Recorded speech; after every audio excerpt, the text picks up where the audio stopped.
सर्वेभ्यो नमो नमः।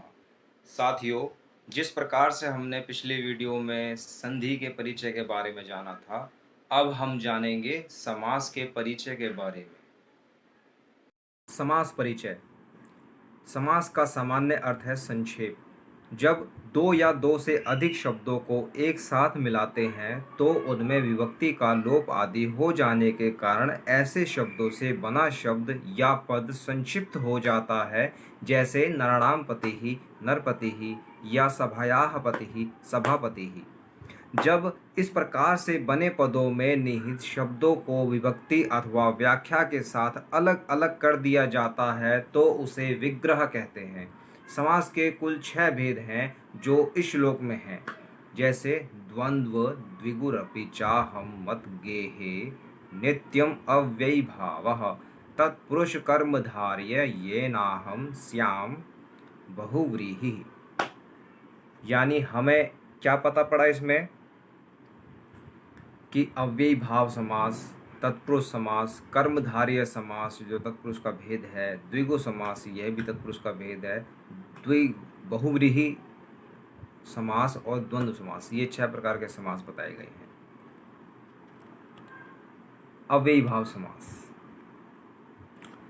अव्ययी भाव समास में पहला शब्द अव्यय उपसर्ग या निपात रहता है और दूसरा शब्द संज्ञा दोनों मिलकर अव्यय हो जाते हैं। अव्ययी भाव समास वाले शब्द के रूप नहीं चलते और नपुंसक लिंग के एक वचन ही इस समास में पूर्व पद का अर्थ प्रधान रहता है, जैसे यथा कामम, कामम अनतिक्रम्य इति यथा कामम, जितनी इच्छा हो उतना, शक्ति अनतिक्रम्य, शक्तिम अनतिक्रम्य, यथाशक्ति, है ना, शक्ति के अनुसार, कृष्णस्य समीपे उपकृष्णम, यानी कृष्ण के पास, गोह समीपे उपगु, गाय के पास, वध्वाः समीपे उपवधू, वधू के पास, निर्विघ्नम, इसी प्रकार से निर्विघ्नम, विघ्न का अभाव, अनुरथम, रथ के पीछे, सहरि, सहरि, है ना, हरि के सदृश, फिर आसामुद्रम, समुद्र तक।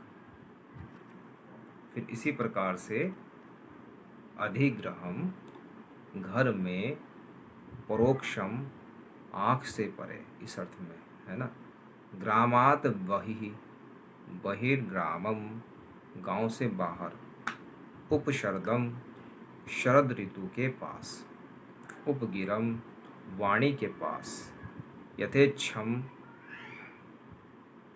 सचक्रम, इसी प्रकार से आबाल वृद्धम, अनुकूलम, प्रतिकूलम आदि, यह सब। अब देखते हैं तत्पुरुष समास। जिन दो या दो से अधिक शब्दों के बीच द्वितीय, तृतीय, चतुर्थी, पंचमी, षष्ठी और सप्तमी विभक्तियां छिपी रहती हैं उनमें तत्पुरुष समास होता है। इसमें उत्तर पद का अर्थ प्रधान होता है। अब देखिए कैसे। राज्ञः पुरुषः, राजपुरुषः, इसमें पुरुष प्रधान पद, देखिए पुरुष जो है वह पद प्रधान है, ठीक है। अब हम देखेंगे यह विभक्ति के भेद के अनुसार यह समास निम्न उपभेदों के रूप में समझा जा सकता है, जैसे द्वितीय तत्पुरुष समास जो होता है, इसमें द्वितीय विभक्ति का लोप होता है, जैसे रामम आश्रितः रामाश्रितः, दुखम श्रितः दुःखश्रितः, विषमस्य आपन्नः विषमापन्नः, भयं प्राप्तः भयप्राप्तः, शिवम आश्रितः शिवाश्रितः, शरणं प्राप्तः शरणप्राप्तः, गृहं गतः गृहतः आदि, ठीक है। द्वितीय तत्पुरुष, इसमें तृतीय विभक्ति का लोप होता है, जैसे सुखेन यतः, है नी, सुखेन यतः सुखयुतः, सुखेन युतः सुखयुतः, ठीक है। हाँ, अब दिख रहेगा साहब, दिख रहा है? हाँ।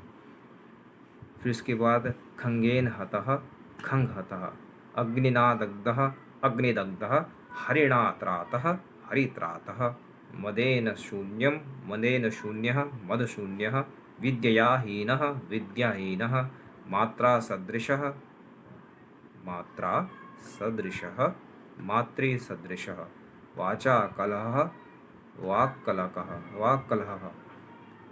चतुर्थी विभक्ति तत्पुरुष समास देखिए, इसमें चतुर्थी विभक्ति का लोप होता है, जैसे धनाय लोभः धन लोभः, भूताय बलिः भूत बलिः, गवे हितं गो हितं,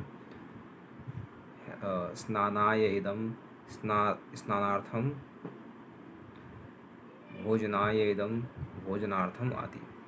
पंचमी तत्पुरुष समास, इसमें पंचमी विभक्ति का लोप होता है, जैसे चौराद भयम चोर भयम, वृक्षात पतितः वृक्ष पतितः, रोगात मुक्तः रोग मुक्तः, पापात मुक्तः पाप मुक्तः आदि।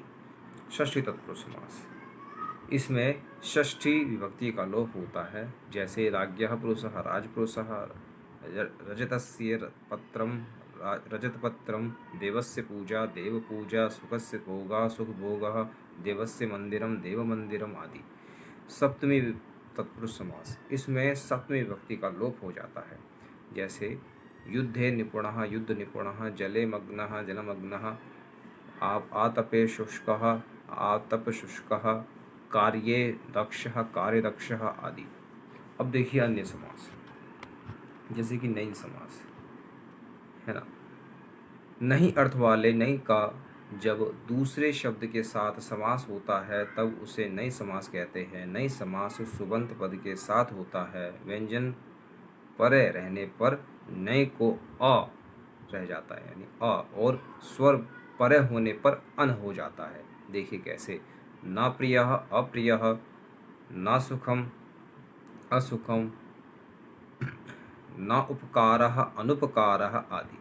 उपपद तत्पुरुष समास, जब तत्पुरुष का पद यानी जब तत्पुरुष का प्रथम शब्द कोई संज्ञा या अव्यय हो जिसके न रहने से उस समास के द्वितीय शब्द का वह रूप नहीं रह सकता, तब वह उपपद कहलाता है।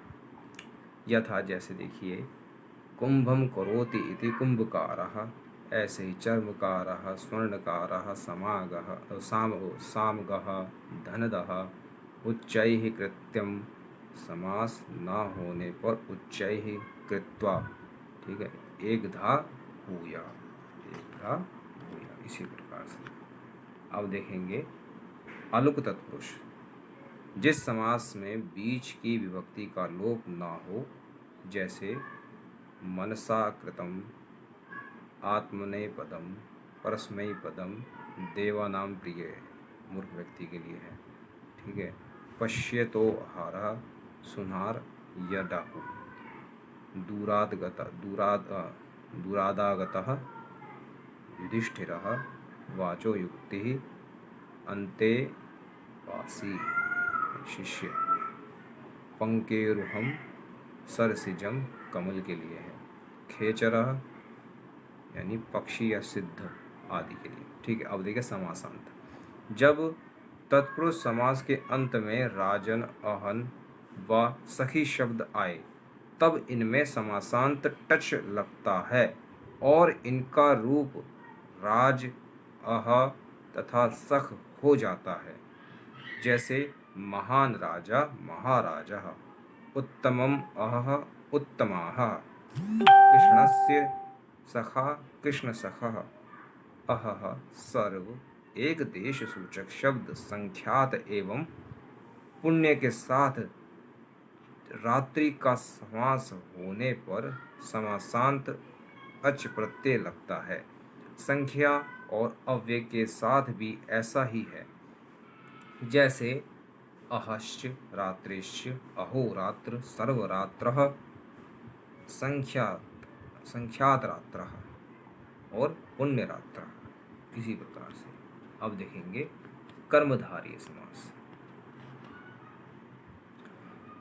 तत्पुरुषः समानाधिकरणः कर्मधार्यः, विशेषण और विशेष्य का जो समास होता है उसे कर्मधारय कहते हैं, और इसमें विशेषण पूर्व में रहता है। जैसे कुत्सितः पुरुषः कुपुरुषः, बुरा आदमी के अर्थ के लिए। कुत्सितः छात्रः कुछात्रः, बुरा विद्यार्थी के अर्थ के लिए। दीर्घम नयनम दीर्घ नयनम, नीलम उत्पलम नीलोत्पलम, सुंदरः सुखम सुंदरः पुरुषः सुंदर पुरुषः, भूषितः बालकः भूषित बालकः, सुंदरी नारी सुंदर नारी, महान देवः महादेवः, महत फलम महाफलम, दुःखमेव समुद्रः दुःख समुद्रः, कमलमेव मुखम कमलमुखम, धन श्यामः नवनीतम एव कोमलम नवनीत कोमलम, पुरुषः व्याघ्र एव पुरुष व्याघ्रः, नर शार्दूलः। इसी प्रकार से अधर पल्लवः, नृसिंहः, चंद्र सदृशम मुखम चंद्रमुखम, कमल चरणम आदि ये सब है। अब देखिए मध्यम पद लोपी समास किस प्रकार से है। यह कर्मधारय या बहुव्रीहि में होता है। कर्मधारय में यथा जैसे कि सिन्हा चिन्हितम आसनम सिंहासनम, सिन्हा चिन्हितम आसनम सिंहासनम, देव पूजो ब्राह्मणः देव ब्राह्मणः। बहुव्रीहि में देखिए अब चंद्र एव आननम यस्याह सा, यानी चंद्रानना, कंठे स्थितः कालो यस्य सः कंठकालः। अब देखिए मयूर व्यंसकादि तत्पुरुष, कुछ ऐसे तत्पुरुष समास है जिनमें नियमों का उल्लंघन है, उन्हें मयूर व्यंसकादि तत्पुरुष कहते हैं। तत्पुरुष समास देखिए कैसे। व्यंसकः मयूरः मयूरव्यंसकः, धूर्त मोर। यहाँ व्यंसक शब्द पहले आना चाहिए था और मयूर पश्चात। इसी प्रकार अन्यो राजा राजांतरम, अन्यो ग्रामः ग्रामांतरम, उदक च अवाक चेति उच्चवाचम। अब देखिए द्विगु समास। संख्या पूर्वो द्विगु, यदि कर्मधारय समास के पूर्व कोई संख्यावाचक शब्द हो तो उसे द्विगु समास कहते हैं। जैसे कि ये है समाहार में पंचानाम गवा समाहारः पंचगवम, पंचानाम पात्राणाम समाहारः पंचपात्रम, त्रयाणाम लोकानाम समाहारः त्रिलोकी, त्रयाणाम भुवनानाम समाहारः त्रिभुवनम, शतानाम अब्दानाम समाहारः शताब्दी। अब देखिए तद्धितार्थ में पंचविज्यः गोभी रीतः, पंचगु पंचसु कपालेषु संस्कृतः पंचकपालः। उत्तर पद में देखिए पंचहस्ताः प्रमाणमस्य पंचहस्त प्रमाणः, द्वाभ्याम मासाभ्याम जातः द्विमास जातः। समाहार अर्थ में समास में एक वचन ही रहता है, ठीक, और समास होने पर नपुंसकलिंग शब्द बन जाते हैं। जैसे कि त्रिभुवनम चतुर्युगम, किंतु आकारांत या अंत द्विगु स्त्रीलिंग में भी होते हैं। जैसे पंचखट्वी पंचखट्वा पंचतक्षी पंचतक्षम, ठीक। अब देखिए अन्य पद पदार्थ जो होता है, यानी अन्य पदार्थ प्रधानो बहुव्रीहि। अब यह बहुव्रीहि समास में किस प्रकार से बताया गया है। अन्य पद पदार्थ, समझ रहे हो, अन्य पद पदार्थ प्रधानो बहुव्रीहि, यानी इसमें अन्य पद, इस समास में अन्य पद के अर्थ की प्रधानता हो। जैसे कि जो पद समस्त हो वे अपने अर्थ का बोध कराने के साथ साथ अन्य किसी व्यक्ति या वस्तु का बोध कराते हुए विशेषण की तरह काम करते हों तो उसे बहुव्रीहि समास कहते हैं। जैसे कि अहम च त्वंच राजेंद्र लोकनाथ भूभाव भी बहुव्रीहिरहम राजन षष्ठी तत्पुरुषो भवान। अब देखिए राजन, हम दोनों लोकनाथ हैं। मैं बहुव्रीहि समास हूँ और आप षष्ठी तत्पुरुष हैं, अर्थात लोकनाथः लोकाः प्रजाः नाथाः पालकाः यस्य सः। मेरा सभी पालक करते हैं और आप संसार भर के स्वामी हैं। लोकस्य नाथः, यहाँ लोकनाथः इस शब्द को विग्रह दो प्रकार से हुआ है। ठीक, अब देखिए बहुव्रीहि के चार भेद हैं। वो कौन कौन से हैं? वो ये समानाधिकरण, तुल्य योग, व्यधिकरण और व्यतिहार। अब देखेंगे कैसे। समानाधिकरण, जहाँ दोनों या सभी शब्दों का समान विभक्ति हो, जैसे निर्गतम भयम यस्मात् सः, निर्गत भयः पुरुष के लिए। हता शत्रवो येन सह हतशत्रुः, दत्तम धनम यस्मै सह दत्तधनः भिक्षुः के लिए। आरूढ़ः कपिः यम सह आरूढ़ कपिः वृक्ष के लिए। पतितं पर्ण यस्मात् सह पतितपर्णः वृक्ष के लिए। महान आशयो यस्य सह महाशयः सत्पुरुष के लिए। निर्मला आपो यस्मिन् तत् निर्मलापम सरह के लिए, निर्मलापम। ठीक, अब देखिए तुल्य योग में। तुल्य योग में किस प्रकार से चलता है नहीं, हम देखेंगे। तुल्य योग में इसमें सह शब्द का तृतीयांत पद से समास होता है, जैसे बांधवैहि सह सबांधवः, और या कहें सह बांधवः। ठीक, अनुजेन सह सानुजः या सहानुजः। ठीक, विनयेन सह सविनयम, इसी प्रकार सानुरोधम सादरम आदि। ठीक, अधिकरण, इसमें क्या होता है, जिसमें भिन्न विभक्ति वाले शब्दों का समास हो, जैसे कि चक्रम पाणो यस्य सह चक्रपाणि, धनुपाणो यस्य सह धनुष्पाणि, कुंभात जन्म यस्य सह कुंभजन्मा, इसी प्रकार चंद्रशेखरः चंद्रकांति आदि। व्यतिहार, अब देखिए यह समास तृतीयांत और सप्तम्यंत शब्दों के साथ होता है और युद्ध का बोध है, जैसे केशेषु केशेषु गृहीत्वा इदं युद्धं प्रवृत्तम, इसका हुआ केशा केशी, है नहीं।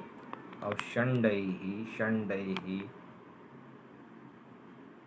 प्रहृत्येदं युद्धं प्रवृत्तम, अर्थात दंडादंडी। ठीक, मुष्टिभिः मुष्टिभिः प्रहृत्येदं युद्धं प्रवृत्तम, मुष्टामुष्टि। ठीक, अब देखिए विशेष बात क्या है इसमें। समस्त पद का प्रथम शब्द यदि पुल्लिंग से बना हुआ स्त्रीलिंग हो तो समास होने पर पुल्लिंग रूप हो जाता है, जैसे रूपवती भार्या यस्य सह रूपवर्ध्या रूपवद्भर्यः रूपवद्भर्यः। ठीक है, और रूपवती भार्या नहीं। ठीक है, ये नहीं होगा। कहीं कहीं समस्त पद यानी कहीं कहीं समस्त शब्द के साथ कप का प्रत्यय शेष बसता है। इसमें कप में क शेष बसता है, प्रत्यय लगता है, जैसे ईश्वरः कर्ता यस्य सह ईश्वर कर्तृकः कर्तरिकः। ठीक, अब देखिए द्वंद्व समास। उभय पदार्थ प्रधानो द्वंद्वः, जब दो या दो से अधिक संज्ञाएं इस तरह जुड़ी रहती हैं कि उनमें बीच में च छिपा रहे, तब उनमें द्वंद्व समास होता है। द्वंद्व समास में दोनों पदों के अर्थ प्रधान होते हैं। द्वंद्व समास 3 प्रकार का है, इतरेतर, समाहार और एक शेष। अब देखिए इतरेतर किसे कहते हैं। इसमें इतरेतर में शब्दों की संख्या के अनुसार अंत में वचन होता है और प्रत्येक शब्द के साथ विग्रह में च लगता है। यथा जैसे कि दिनंच, यामिनी च, दिनयामिन्यौ, कदंच मूलं च फलं च,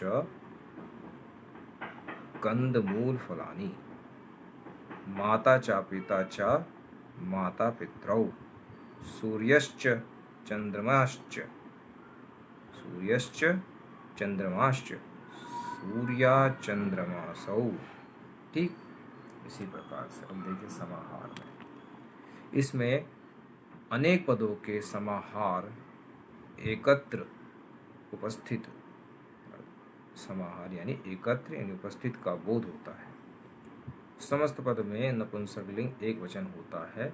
यथा जैसे कि पाणि च पादौ च एषां समाहारः पाणिपादं, भेरी च पटहसश्च, पटहश्च, समझ रहे हो, भेरी च पटहश्च अन्योः समाहारः भेरी पटहम्। ठीक, हस्तिनश्च अश्वाश्च येषां समाहारः हस्त्यश्वम्, हस्त्यश्वम्। ठीक, मथुरा च पाटलिपुत्रश्च अन्योः अनयोः, है ना, क्या, मथुरा च पाटलिपुत्रश्च अनयोः समाहारः मथुरा पाटलिपुत्रम्। यूका च लिक्षा च, जुआ और लीखे। ठीक है, अनयोः, अनयोः समाहारः युकालिक्षम।